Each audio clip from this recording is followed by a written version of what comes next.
So hi everyone, my name is Christina. I work at the UCLA Career Center and I will be presenting on the PreHealth Services and resources at the UCLA Career Center. So first I'm going to give you a little bit of an overview of the Career Center. Everybody's journey is different, but we are here to help you all with yours. And no matter where you are in your journey, the Career Center has the tools, the resources to help you. From career exploration to skill development, our dedicated staff works with you to help you discover your professional strengths and to prepare you for internships, jobs, graduate school, professional schools, medical schools included. Handshake is the platform that we use to interact with you. So if you haven't completed your Handshake profile, please do so, because that's where you're going to be able to see the events that we are planning. That's where you plan your appointments, and that's how you interact with Career Center staff. On the right side of the screen, you can see all the great services and resources that we offer. Virtual career advising, 30-minute one-on-one appointments. You can schedule them through Handshake. New appointments are added to the system every Friday. So if you cannot find one, please make sure to check back on Fridays. Students often cancel appointments, so you can check daily if one becomes available. We have virtual drop-ins. These are shorter 15-minute appointments. We offer them Tuesdays, Wednesdays, Thursdays from 10 a.m. to 2 p.m. And we can help with resume, cover letter reviews, job internship search strategies, and most recently, we added interview prep advice. Events and workshops. If you've taken a look before on your Handshake account, you're gonna see that we offer a wide variety of events and webinars at this point, such as this, but we also offer, actually we have employer information sessions as well added to the system on regular basis.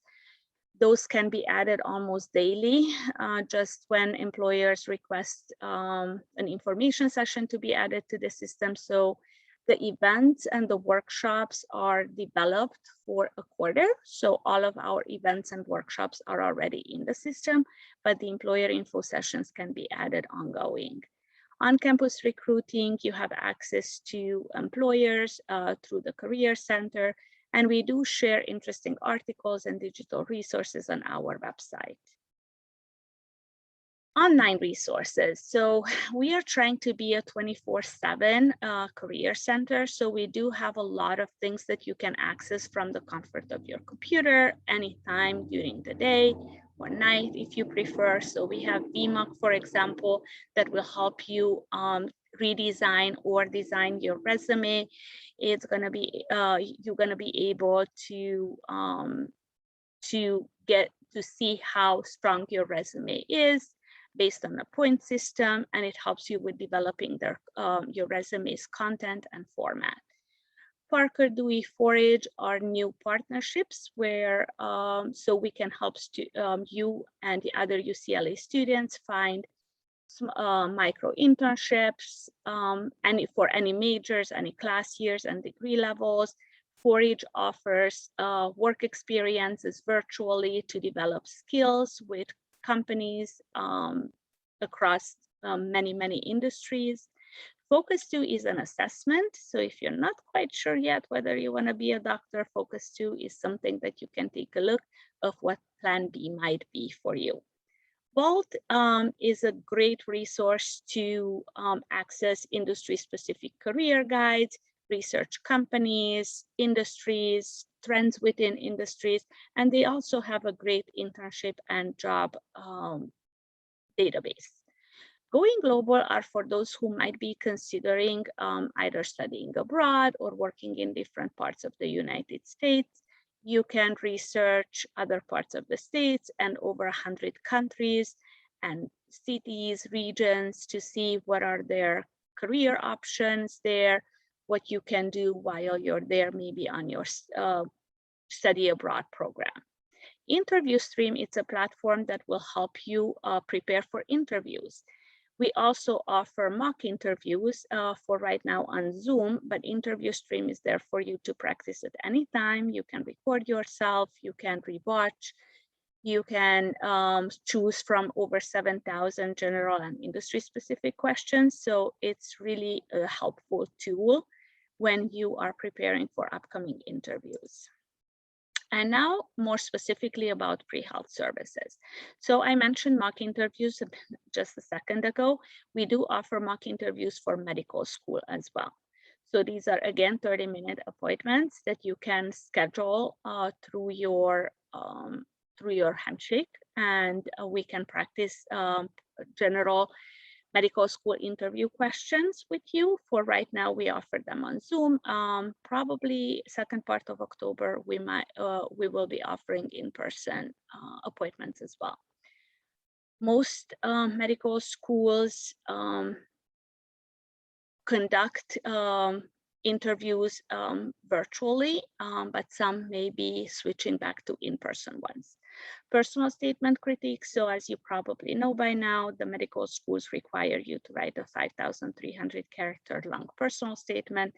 So we review and provide feedback on personal statements or any written documents that your medical school application requires. We often work with students on their secondaries as well, or CVs or resumes if the school requires those documents.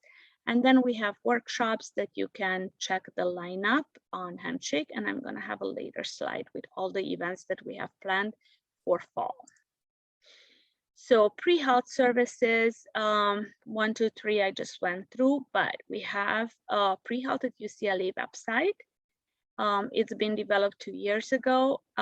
New information is added on an ongoing basis, but you can find information on how to find clinical research experience. You can verify course requirements. You can see pre-med statistics that can be very helpful for students when you're trying to put together your school list. And we can walk you through the PreHealth website if you need us. If you need assistance, or just book an appointment with the counselor to discuss your options. And we do have a PreHealth at UCLA Facebook page that's pretty active. When Facebook is up, we have a great. This is a great platform for us to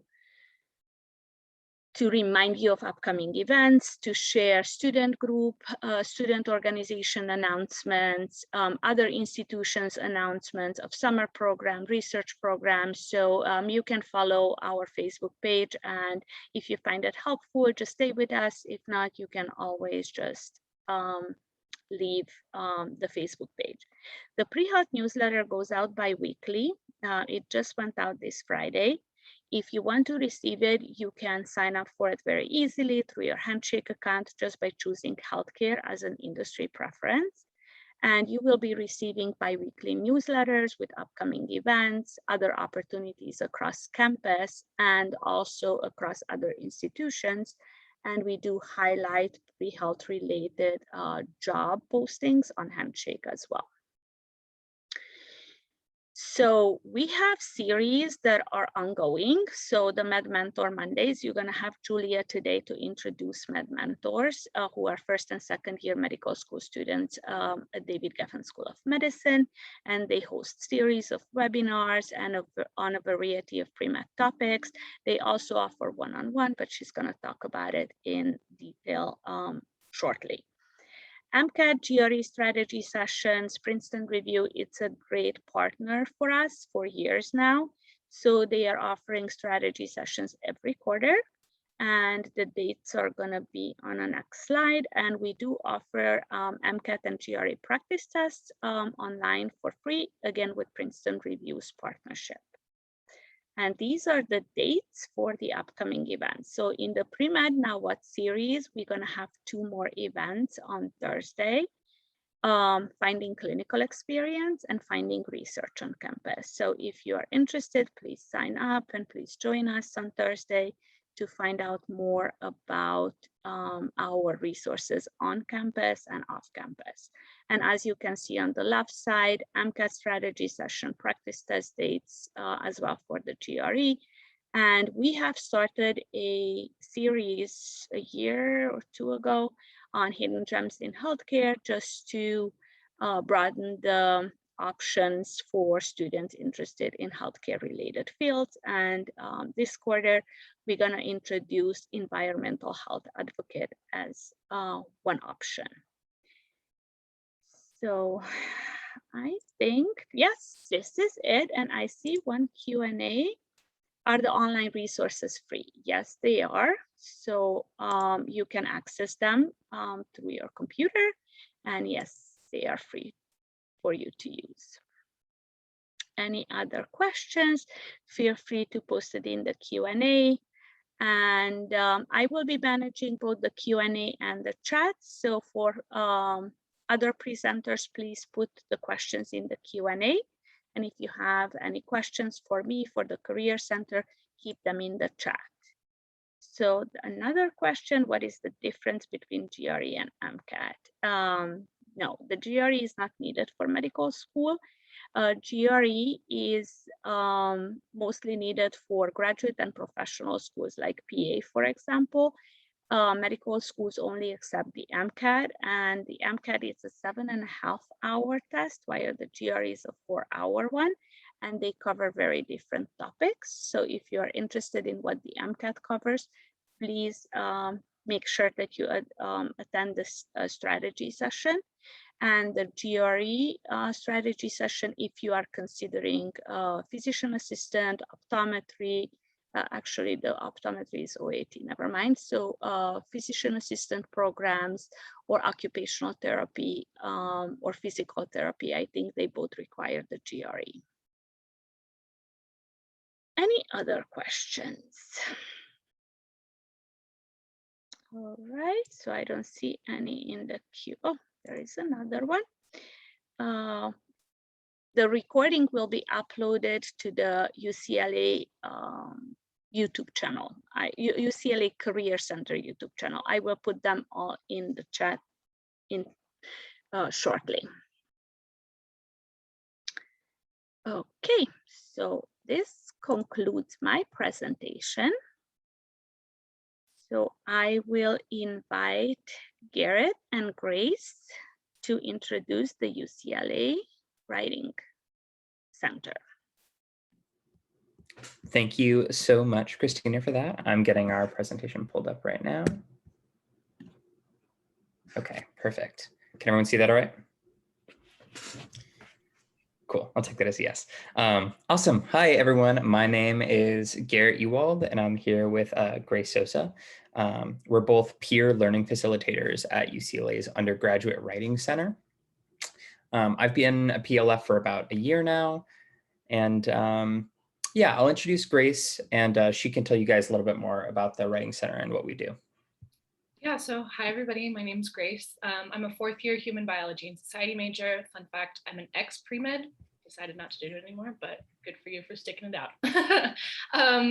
So both of us work at the Writing Center, which is a free tutoring service for students for their writing. And so it's any type of writing. So a lot of people come to us with writing for classes, but little known fact, you can come to us with personal statements, you can come to us with scholarship applications, pretty much any kind of academic writing that you're working on. And so we're like, everybody who works here has seen tons of personal statements, specifically med school personal statements, because they, like pile up around this time of year.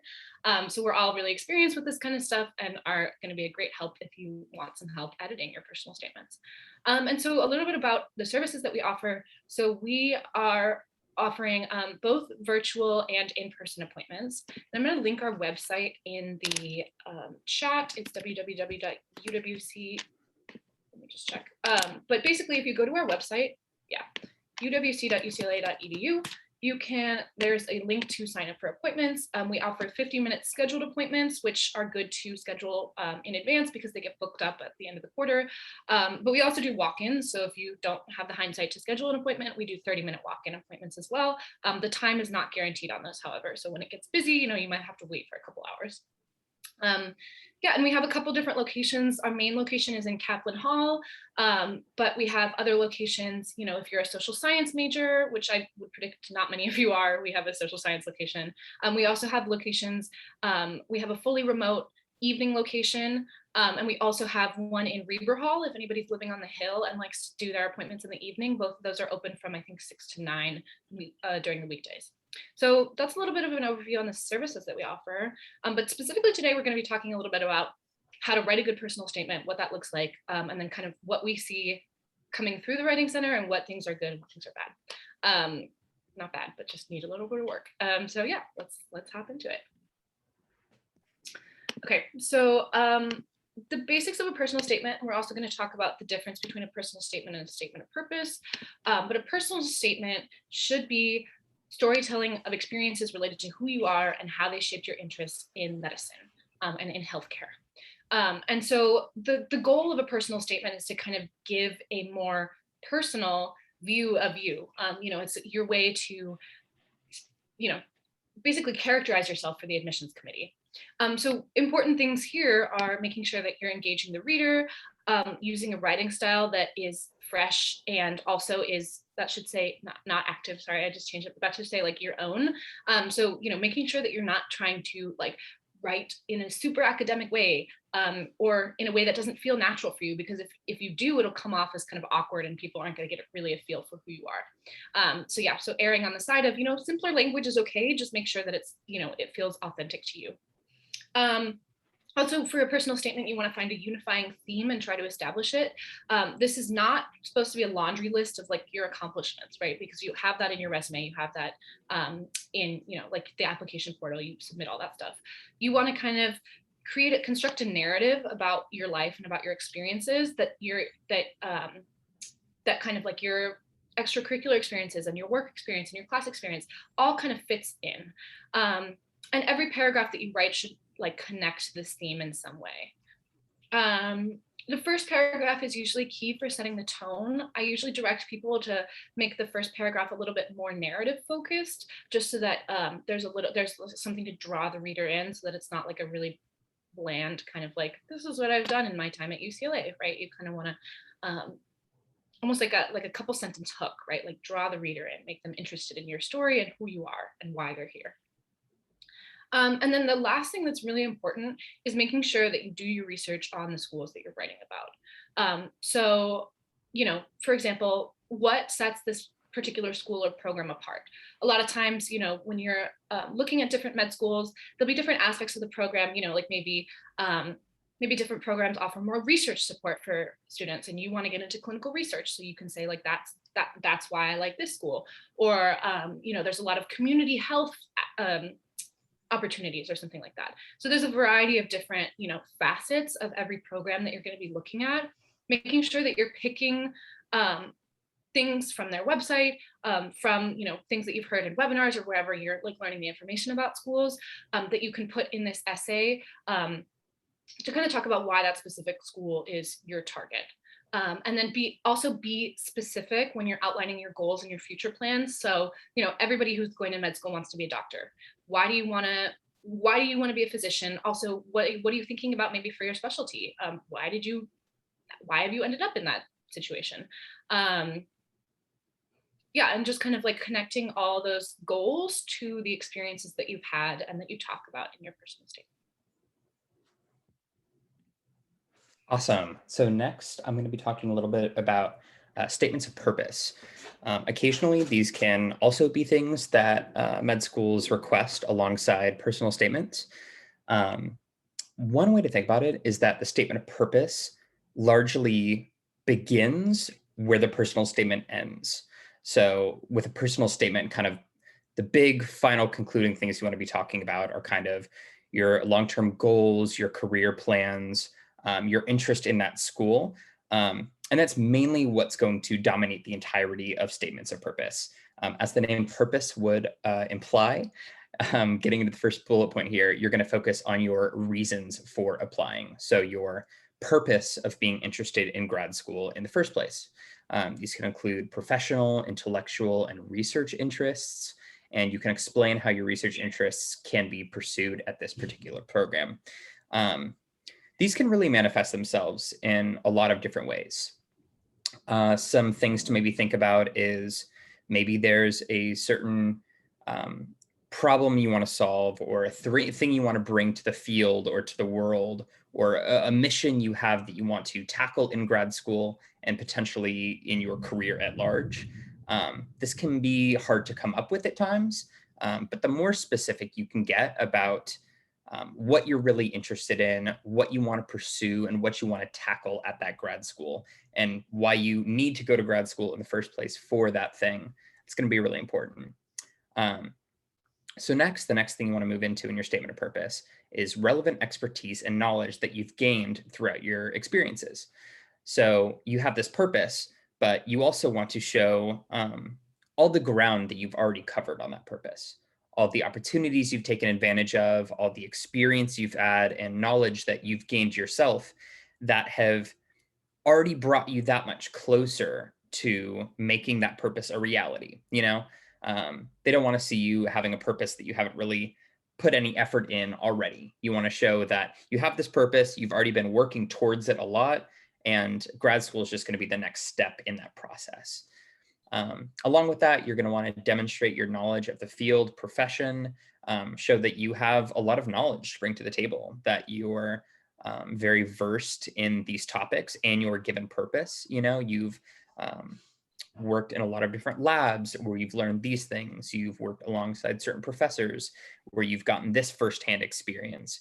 Be really as specific as you can in these parts, thinking of it as like where you can really show all the skills and knowledge that you have to bring to the table in a pretty specific way.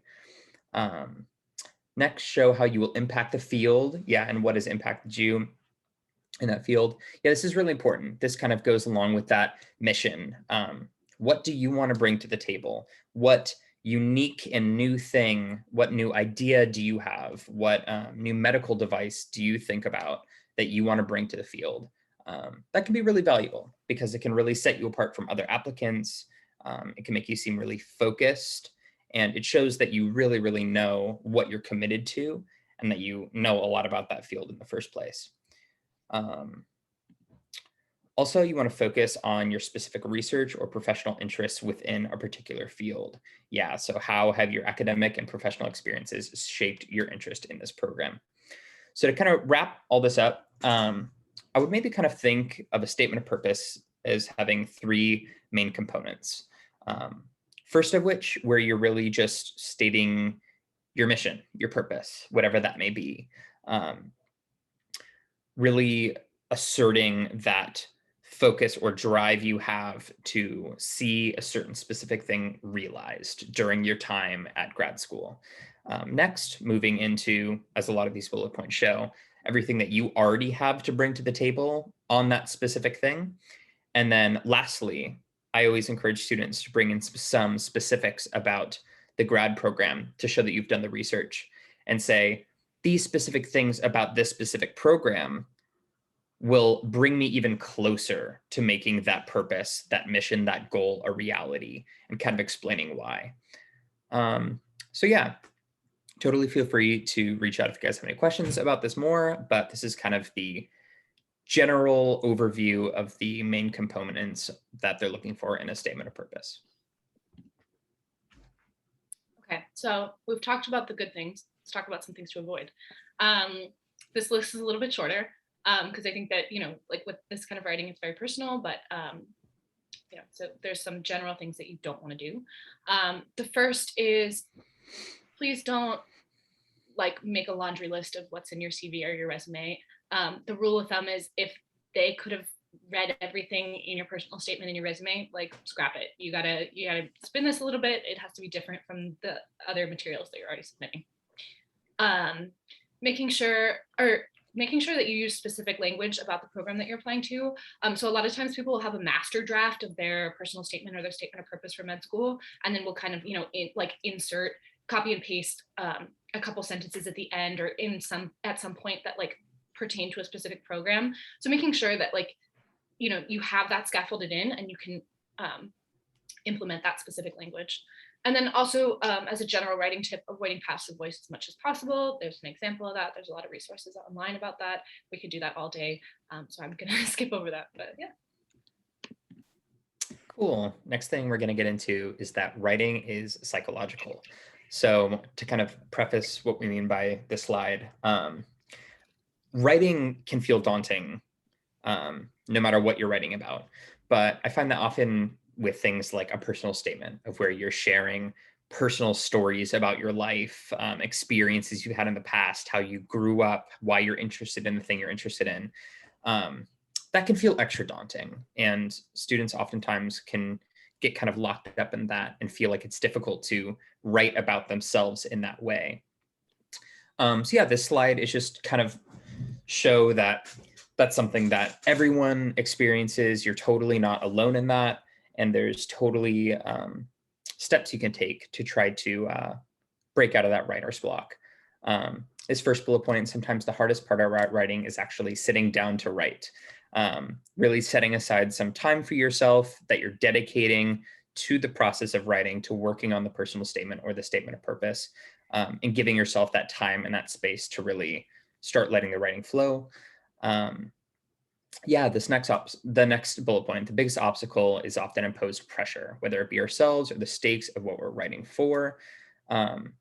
Just try to relax that as much as possible. I think especially with a personal statement, I always tell students to really just look at it as you telling some stories about what makes you you, you know, like imagine if you were telling the same exact things to a friend of yours or to a grandparent or something like that. Really just try to put yourself in a mindset where it's very casual, and that's a really good place to start. Yeah, writing blocks and procrastination are often a result of anxiety about writing. And one way to work through all of this is to free write. Really, again, just let go of all the pressure, treat it really casually, write down whatever comes to mind.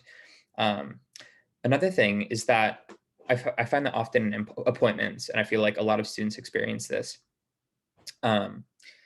the things that they want to say always come way easier when they're just speaking with a PLF and just talking about it out loud. But oftentimes it becomes hard when they try to put that down into writing. And instead of that being a problem, really utilize that. So really talk things out as much as you possibly can. And I think we're actually a pretty good resource for that at the Undergraduate Writing Center, because while we might not be the biggest experts in the world of what every grad program is looking for, we're a peer. You know, there's no pressure here. You can come and just talk to us about things you're thinking about, of ideas of a story you want to include in a personal statement. And through that conversation, it can really start to clarify for you the things you want to say.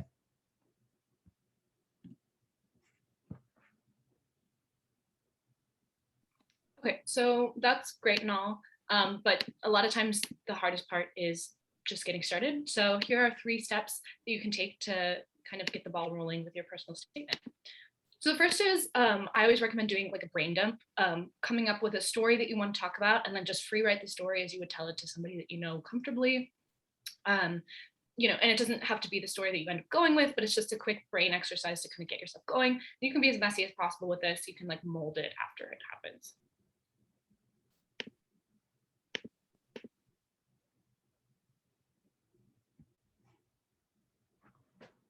Cool. Did you want the next slide, Grace? Yeah, we can. Okay, got it. Cool. This next slide, find some themes. So yeah, what Grace was talking about, just kind of letting that story flow. One of the biggest things that should kind of dictate the focus of your personal statements and statement of purposes is kind of an overarching theme. So kind of just to explain a tiny bit of what that should kind of look like, really just think of the theme of your personal statement or statement of purpose. Oftentimes it ends up just being a value that's really important to you, whether that be leadership, whether that be helping others, whether that be family relationships. Really choosing a value that's really important to you and really important to why you're passionate about the field of medicine, that'll really help drive the focus and scope of your personal statement. So these themes should overall answer the question of why you want to attend this program, And it should also begin to highlight your skills or accomplishments. So what do you have to bring to the table? What values have you really sharpened throughout your undergraduate career? Okay, and then the next step is to incorporate your experience. So once you've identified those themes, pick a few activities that you've listed in your resume that are connected. And so this gives an example, like if your theme has something to do with leadership and your role in that, pick an experience where you were in a position of leadership and explore your growth. So the things that you want to focus on are kind of how are you changing throughout your experience in college?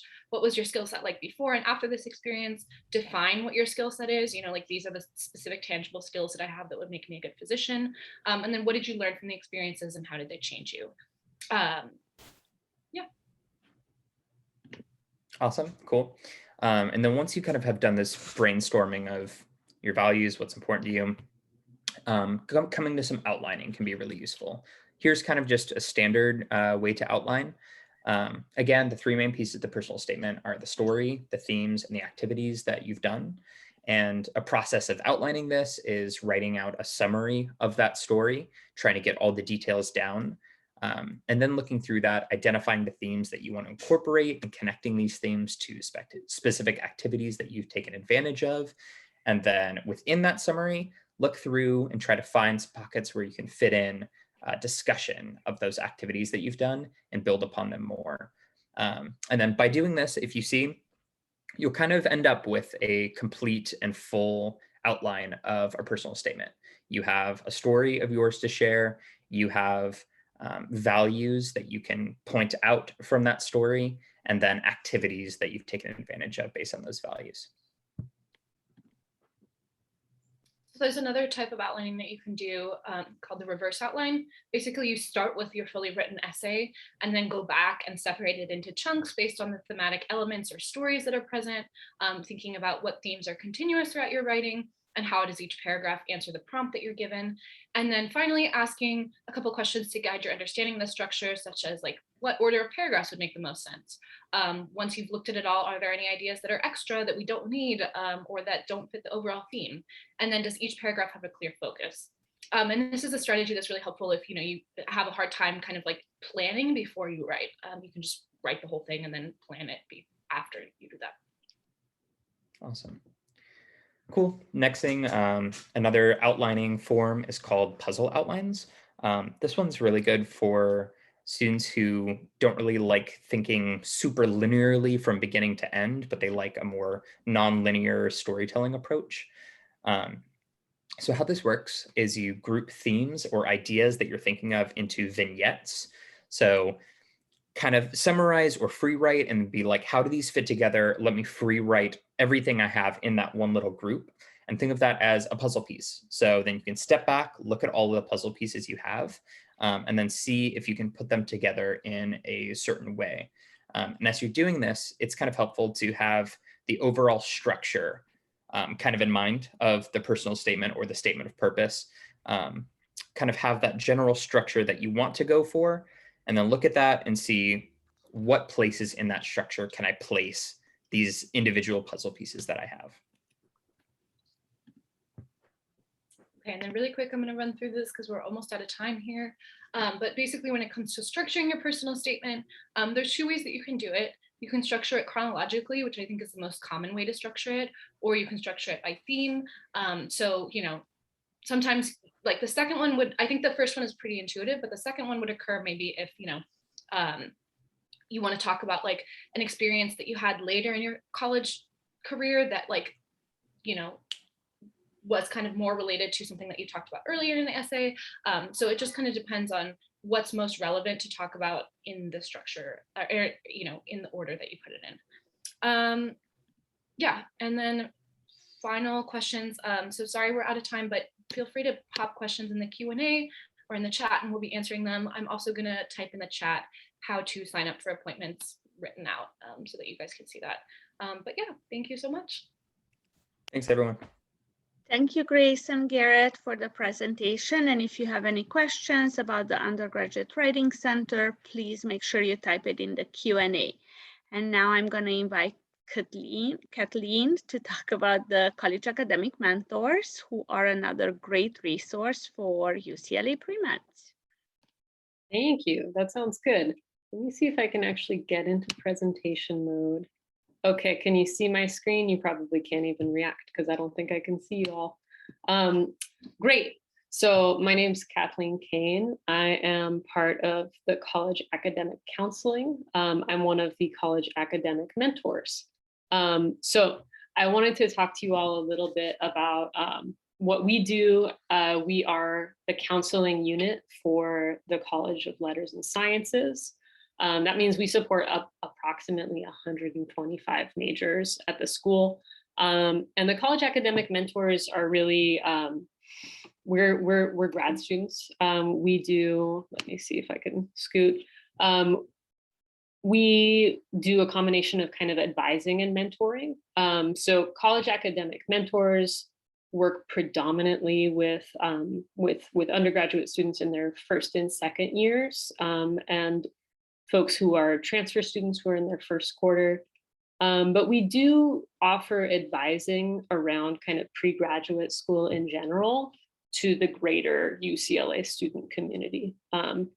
So yeah, that's kind of what we do. And when it comes to pre-med, you know, I was really excited to get the chance to speak to you all because I work in public health and I work in healthcare policy and management. So I work with a lot of providers and a lot of, you know, everywhere from doctors, MDs, DOs, to nurse practitioners, physician's assistants, RNs, like you name it. And I'm so excited for you all to be starting your journey on healthcare, wherever you end up. It's a big bunch of stuff, and it's a super important profession to go into. So props to you all for doing that. But yeah, kind of basically the way it works, and I'm happy to share these slides with you all if in some way. Basically, the way it works is College Academic Mentors meet with students for one-on-one advising appointments.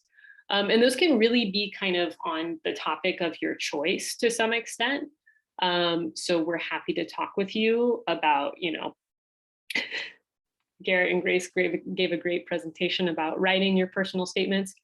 If you're thinking about what can I do to populate my personal statement in a year or two when I write it, you know, that's kind of where we come in. We can help you figure out how to plug in your different classes and how to build up your research profile and reach out to people that you want to do research with. It can help you sort of figure out how to connect with faculty and with people outside of UCLA and, you know, do informational interviewing. So we definitely cover a lot of ground when it comes to advising and mentoring. And I think that's one of the fun things about having a diverse group of grad students available to mentor. We've all kind of been through it to some extent when it comes to putting together your applications and figuring out where you want to end up. So that's really like kind of how it works. So the other piece that is like one of the big pieces of what college academic mentoring does, and really college academic counseling as a whole, is we also offer our drop-in advising sessions.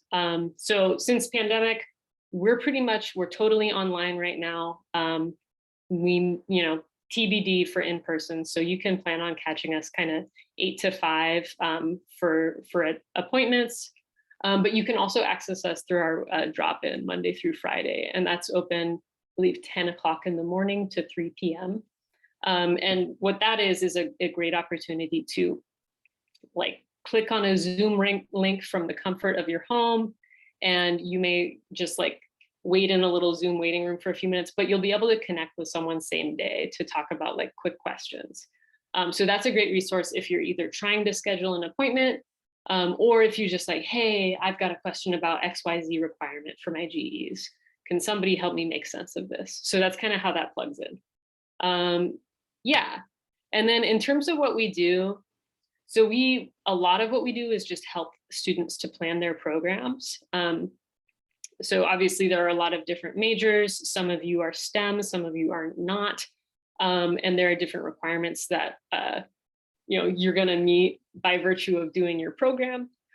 But there's also gonna be those, you know, pre-health kind of greatest hits, I think of them, requirements, meaning many, if not all, universities will expect you in your med school application to have like some combination of physics and chemistry and biology and writing. So we sort of help you to plug in the standard pre-health requirements into the program that you're already doing to graduate, whether you're in biology or you're in, sociology, what have you.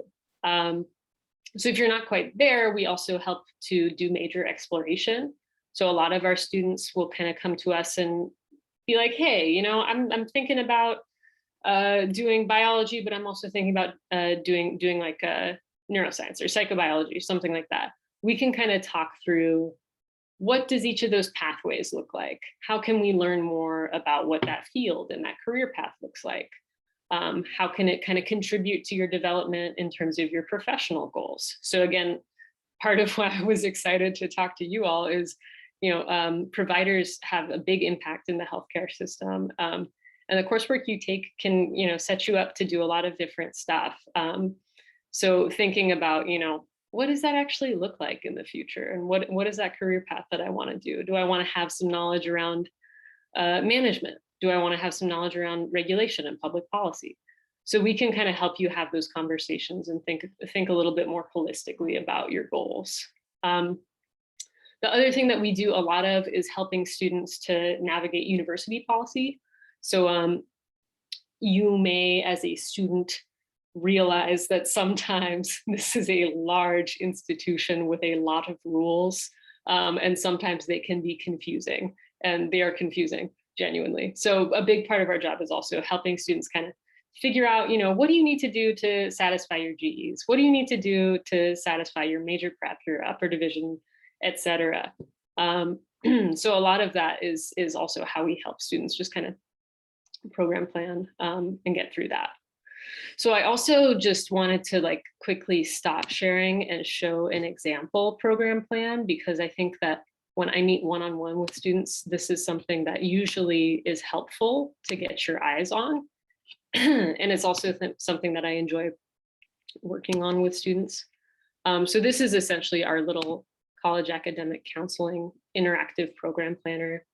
And I definitely encourage you, if you're a new student or you're thinking about how to put your program together, to come make an appointment with us and we can start working on this together.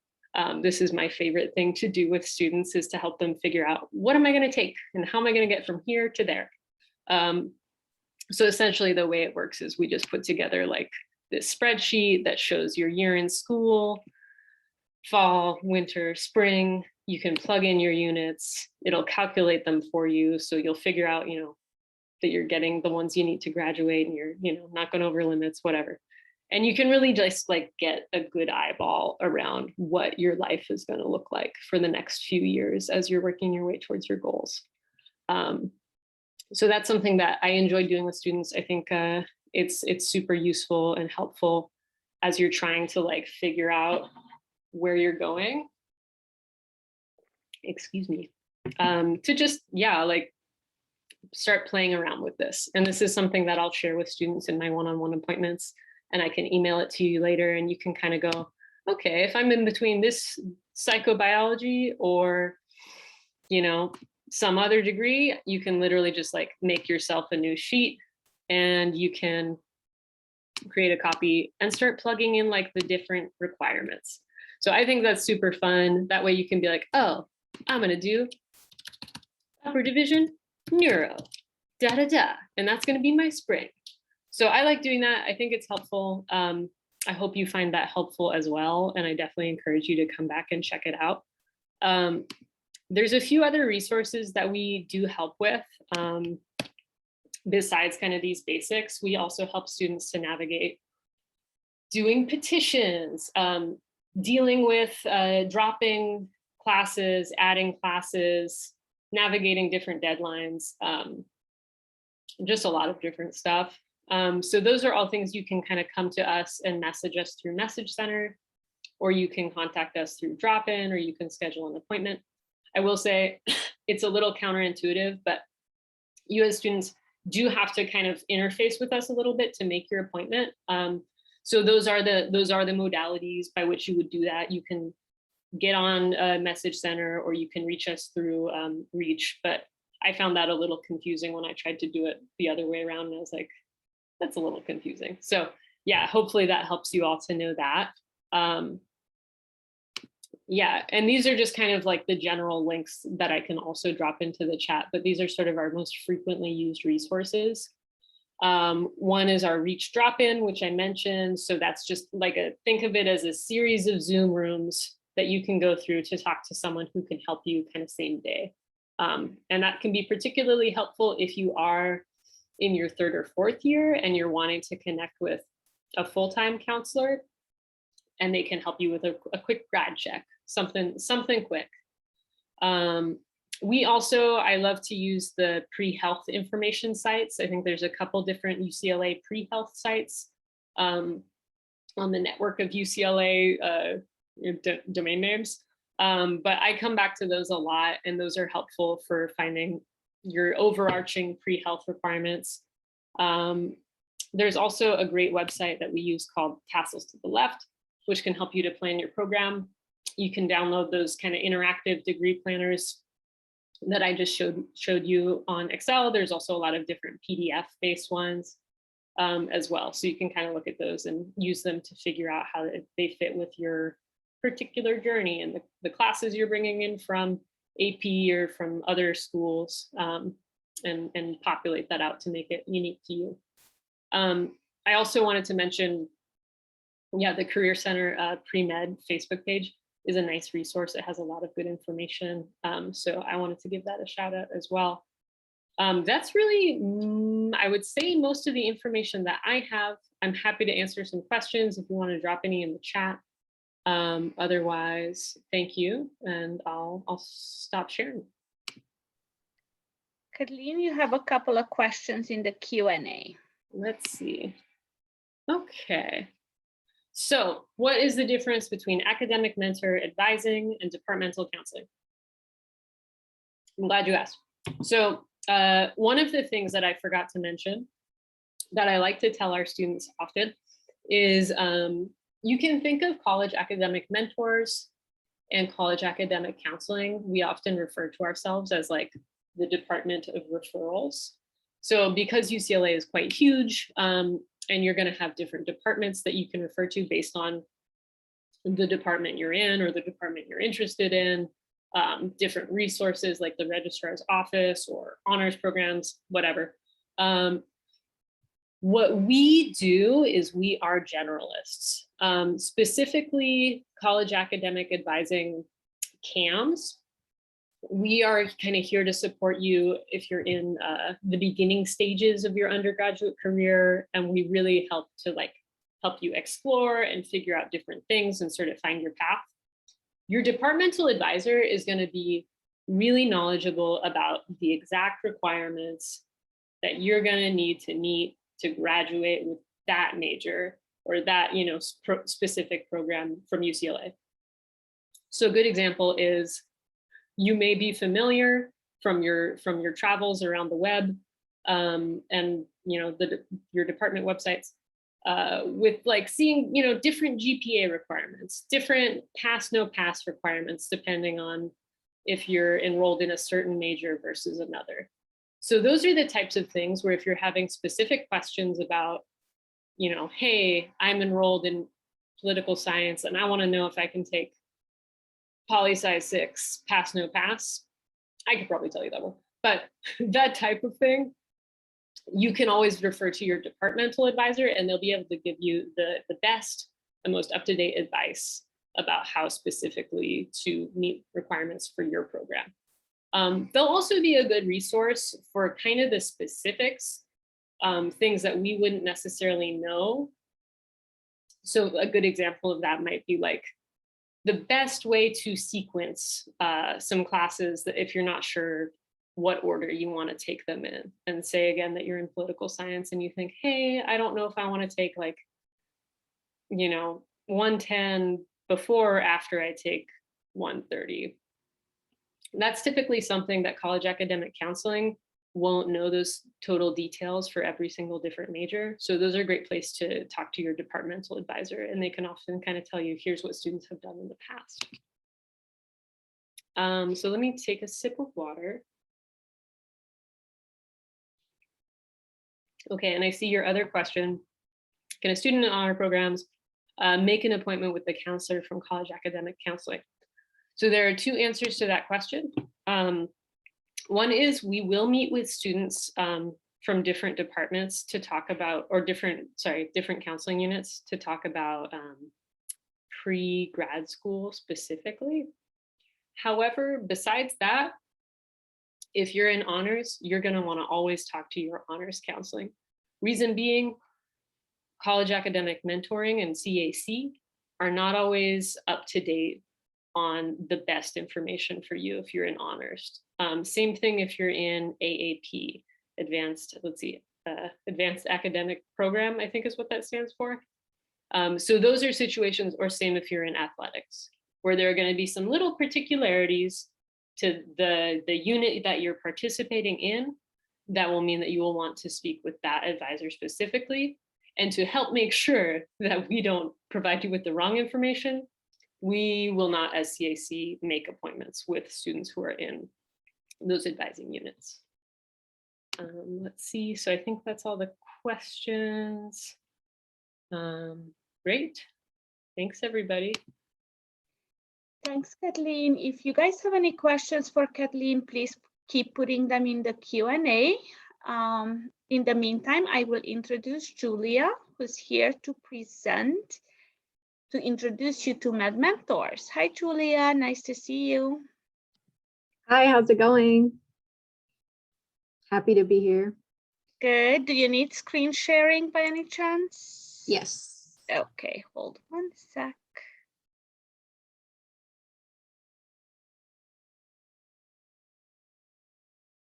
All right, you should have the screen sharing.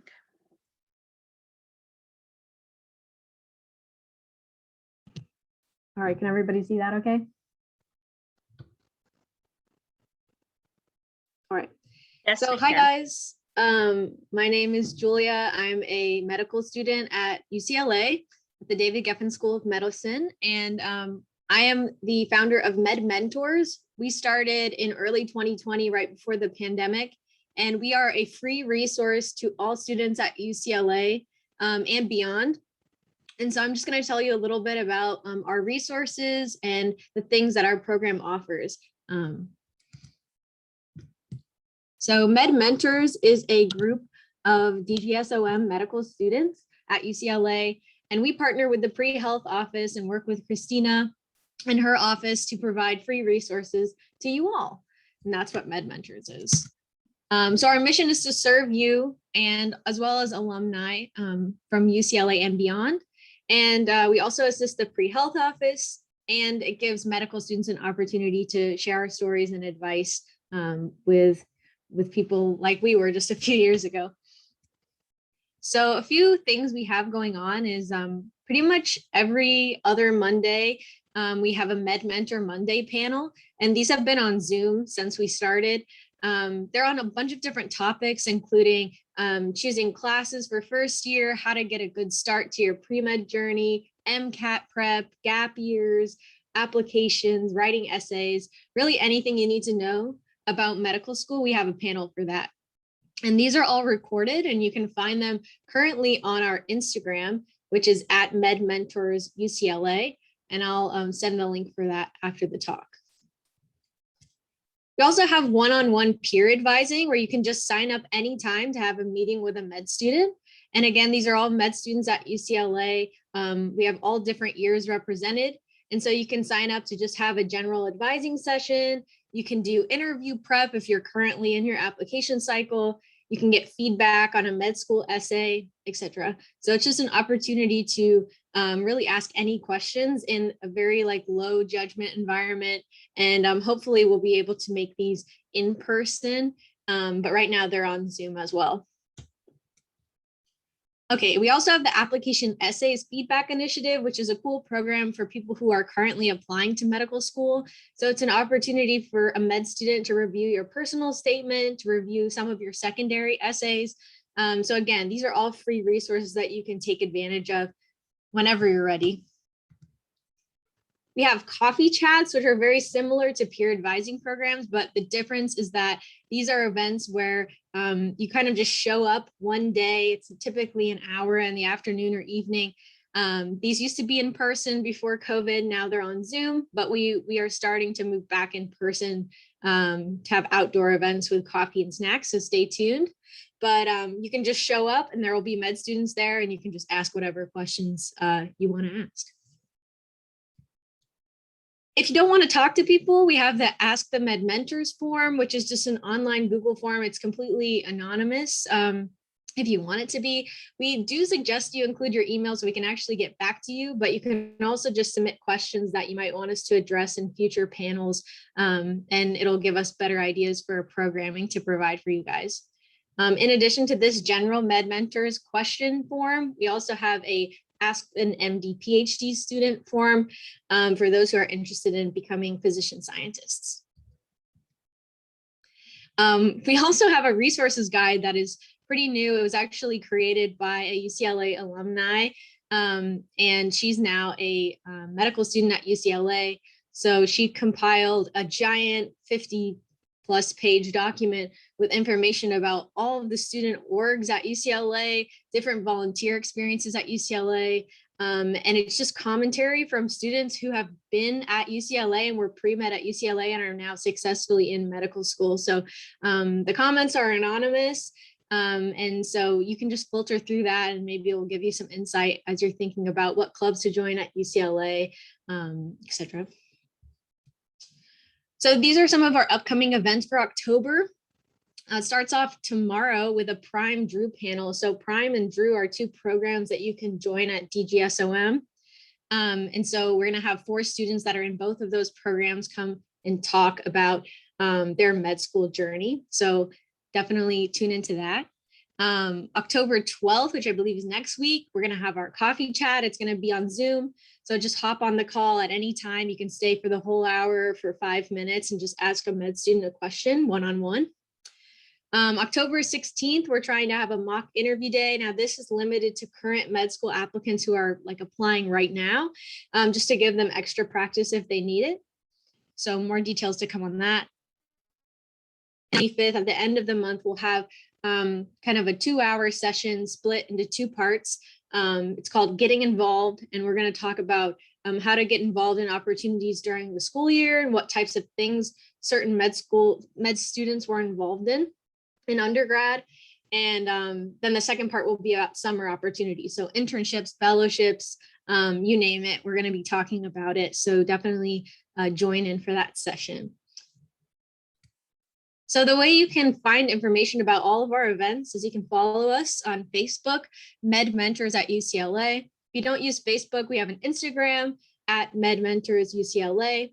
And then we also recently created a YouTube channel. It doesn't have anything up yet, but we will be uploading our videos, recordings of our panels moving forward onto our YouTube site. We also have this temporary Linktree website as we create our website, and I'll show you that actually now. So here's our Instagram. Is this loading for you guys? Are you seeing the Instagram page? Yes, I can. Okay, great. So this is the Instagram. And as you'll see, we have flyers for every event, so you can't miss out. We also have past recordings. If you click on our IGTV, and you can see we have topics on really any topic you can think about. So definitely reference those. They're like an hour long. You can watch them, listen to them like you would a podcast. And it's just some really great advice from current med students at DGSOM. And then we have our Linktree. And this is where you can find event RSVP links. You can find a bunch of resources, including that resources document I was telling you about. Sign up for peer advising sessions here, submit your essays here, ask questions here. We have a lot of slide decks that we've created with tips for each of these phases of your med school journey. And then a bunch of other things like the UCLA Pre-Med Community Club, which has been collaborating with us, the PreHealth Office, of course, and then all of our social media is there too. You can find that in the link in bio, and I'll send it in the chat. But yeah, if you guys have any questions, let me know. I'm going to stop sharing. If you have any questions for Julia, please type it in the Q&A. While we are waiting for that, I have one. What is the wait time for students to be seen or have an appointment with a MedMentor? It's actually pretty immediate. It's based on the MedMentor's individual schedule, but we have advising appointments available now that you could sign up for this week. Yeah, it really just depends, but I think we currently have 20 to 30 active peer advisors for the peer advising program, and they just post their availability every week. And then we have probably over 100 medical students involved in all different aspects of the program.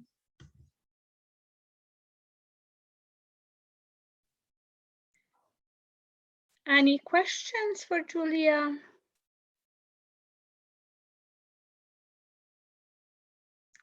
During the coffee chat, will you cover some specific topics or just general conversations? Yeah, good question. The coffee chats are a great space to just ask anything.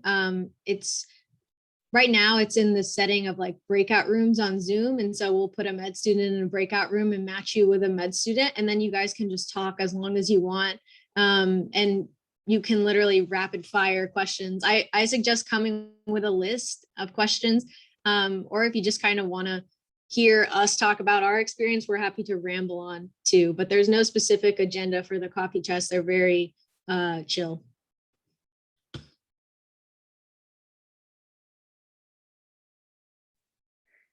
All right, if you guys have any questions to any of our presenters, including me, feel free to put it in the Q&A or in the chat. And for the presenters, if you still want to share any links, any resources with the attendees, please feel free to put it in the chat. And if we're gonna have no questions, we might be able to wrap early today.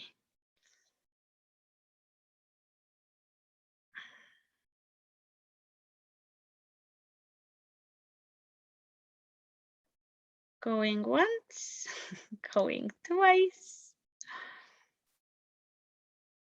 All right, I'm gonna give it a couple of more minutes. Maybe some questions will come through, and I'm gonna share a couple of resources from the Career Center. And if anyone would like to have last-minute advice to our attendees who are pre-meds just starting on their journey, please feel free to share. Sure, I can offer advice. So as a med student now, I feel like looking back on my pre-med years, I would say don't be afraid to ask for help and don't compare yourself to others. Everyone has a different journey to medical school. And you can see that by tuning into some of our panels, just how diverse everyone's experiences are. And we all got to the same place in the end. So, obviously do those requirements that you have to do for med school, but don't stress too much about, getting everything perfect, because there's no perfect application. And definitely ask for help, use your resources that you have presented here. And yeah, you'll do great. Don't stress. Great advice, thank you. Kathleen, do you have any last-minute comments, advice, suggestions for the attendees? Yeah, I mean, I think everybody has given fantastic advice. I would just encourage those of you that are listening to speak to as many people as you can. Don't be afraid to reach out. My experience is that people are more than happy to share their experience and talk about their path with you. So don't be afraid to send out a LinkedIn request or an email and say like, hey, I'd love to connect and chat with someone who you respect or admire in the field if you're curious to learn more about what they've done. Yeah, just keep on doing what you're doing. Y'all are going to do great. Thank you. Garrett, Grace, any last minute advice from the Undergraduate Writing Center? Not really. I think everyone else made really, really amazing points and gave great advice. Yeah, just get started on things as soon as possible. Give yourself that time, start exploring your interests, getting involved with opportunities. And yeah, like Kathleen said, go and get as many eyes on your personal statement and statement of purpose as possible. Talk to as many mentors as possible. Just get as much information and knowledge as you possibly can going into it. Thank you, everybody. I'm gonna stop recording.